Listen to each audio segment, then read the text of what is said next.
Oke, bismillahirrahmanirrahim. Assalamualaikum warahmatullahi wabarakatuh.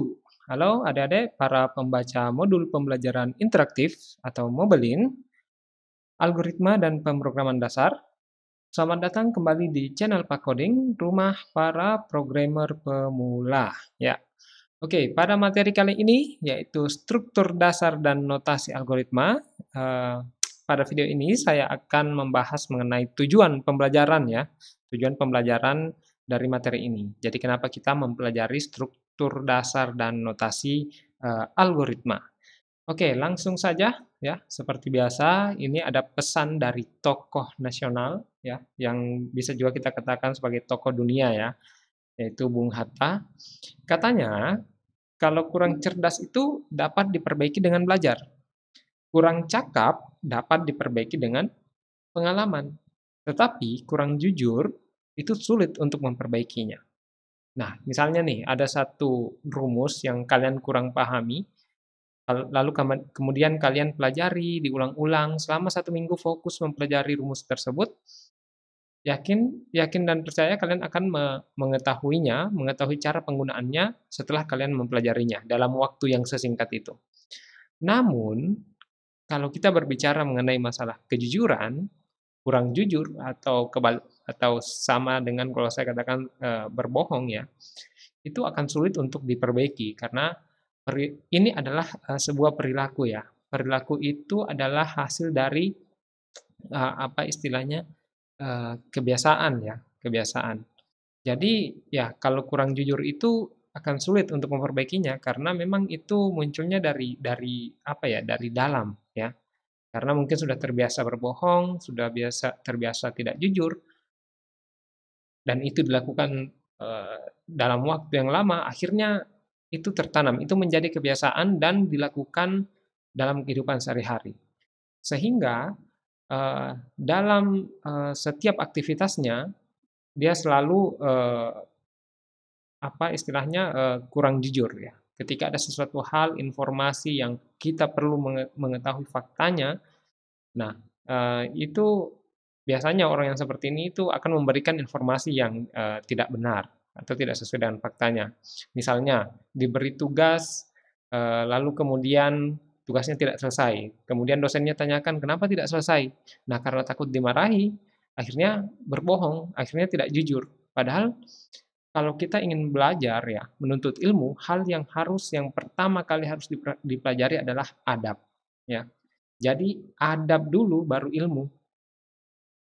Kenapa? Karena orang yang beradab itu pasti rendah hati, jujur ya, dan menghormati orang lain. Nah, kalau sudah seperti itu, barulah kemudian kita bisa menerima ilmu, mencari ilmu, ya. Ya, namanya kita mencari berarti ya kita yang mencari ya. Berarti kita harus eh, hormat kepada yang memberikan ilmu. Kalau kita tidak menghargai orang yang memberi ilmu ya, bagaimana ilmunya mau diberikan? Ya, kurang lebih seperti itu. Nah, berbicara mengenai kurang jujur ini adalah sesuatu yang berbahaya kalau kita membiasakan hal ini terjadi. Kenapa? Karena kurang jujur ini itu adalah bibit-bibit untuk menjadi koruptor, ya.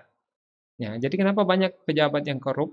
Ya, karena ini tadi sifat kurang jujur ini tadi. Punya orang hak rakyat diambil lalu kemudian diklaim itu punyanya, kemudian dibuatkan laporan palsu. Nah, itu sudah tidak jujur kan? Nah, jadi ketidakjujuran yang besar itu, yang merugikan banyak orang itu berawal dari uh, kurang jujur terhadap hal-hal yang kecil. Ya, jadi kita harus membiasakan ini ya, harus berbicara jujur, kemudian harus menghormati orang lain. Intinya adab di atas ilmu. Jadi sebelum menuntut ilmu, kalian harus tahu adab, ya. Jadi saya ulangi, sebelum menuntut ilmu, kalian harus mengetahui adabnya seperti apa. Harus tahu adab, harus tahu cara menghormati orang lain, harus tahu cara menghormati guru, harus tahu cara menghormati dosennya, eh, harus berbicara jujur, ya. Karena nilai-nilai ini semua yang nantinya yang akan kalian bawa ke dunia yang sesungguhnya ya, dalam tanda kutip. Setelah kalian selesai dari eh, eh, menjadi mahasiswa, selesai dari universitas ini. Jadi ya, catat baik-baik, kurang cerdas dapat diperbaiki dengan belajar, kurang cakap dapat diperbaiki dengan pengalaman, tetapi kurang jujur itu sulit untuk memperbaikinya. Jadi biasakan dari sekarang untuk berbicara atau mengatakan hal yang sebenarnya, apapun itu resikonya. Oke? Ya. Nah, adapun tujuan pembelajaran dari materi struktur dasar dan notasi algoritma, yang pertama adalah mahasiswa dapat memahami dan menjelaskan kembali struktur dasar dan notasi algoritma, ya tentunya seperti itu. Kalian harus memahami dan menjelaskan kembali apa itu struktur dasar dari algoritma dan bagaimana notasi algoritma, bagaimana menggambarkan suatu algoritma ke dalam bentuk grafik ya atau bahasa yang lain. Kemudian yang kedua, mahasiswa dapat memahami dan menerapkan flowchart. Nah, flowchart ini ya, pseudocode dan kode maya ini sebenarnya adalah notasi algoritma itu.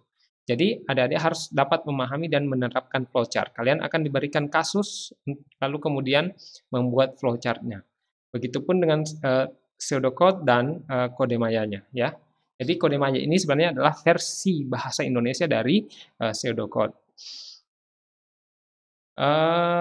Oke. Nah, kenapa kita mempelajari materi ini? Karena ya untuk membuat program kita harus membuat program itu kan adalah proses menerjemahkan suatu algoritma ke dalam bentuk kode program ya. Nah, algoritma itu kan adalah langkah penyelesaian suatu masalah secara logis ya, secara terstruktur dan logis. Nah, jadi kalian harus mempelajari, harus mengetahui cara merepresentasikan atau cara harus memahami struktur dasar dan notasi algoritma, cara menuliskan algoritma ke dalam bentuk flowchart ya. Nah, itu yang harus kalian ketahui, cara menuliskan algoritma dalam bentuk pseudocode dan kode maya. Itu yang harus diketahui agar kalian dapat lebih mudah untuk mengubah algoritma tersebut ke dalam bentuk kode program. Nah, ketika ada orang lain yang membaca flowchart kalian, nah orang itu akan lebih mudah untuk mengerti karena kalian membuatnya ke dalam bentuk flowchart ya. Nah, jadi tujuannya itu. Jadi selain untuk diri kalian sendiri, yaitu untuk melihat sejauh mana kemampuan kalian dalam membuat algoritma dan mengkonversinya ke dalam bentuk kode program, itu sebenarnya tujuannya juga adalah untuk memudahkan orang lain untuk membaca algoritma atau langkah-langkah penyelesaian masalah yang telah kalian susun dalam bentuk flowchart, pseudocode, atau kode maya. Oke, jadi itu tujuan pembelajaran dari materi yang akan kita pelajari ya. Terima kasih telah menyimak video ini. Saya akhiri, wabillahi taufiq wal hidayah. Wassalamualaikum warahmatullahi wabarakatuh.